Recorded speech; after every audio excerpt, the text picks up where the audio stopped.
హరి ఓం.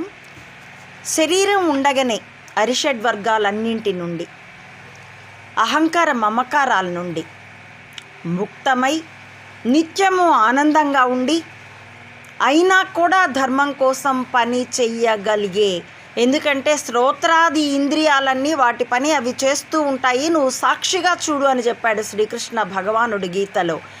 మన చుట్టూ మన కడుపు నిండింది కాబట్టి, పంచభక్ష పరమాన్నాలతో తిన్నాం కాబట్టి కళ్ళు మూసుకొని కునుకులు తీద్దాము అనుకోవడం, చుట్టూ ఉన్న అందరి ఆకలి చూస్తూ కూడా పట్టించుకోకపోవడం పరమ పాపం.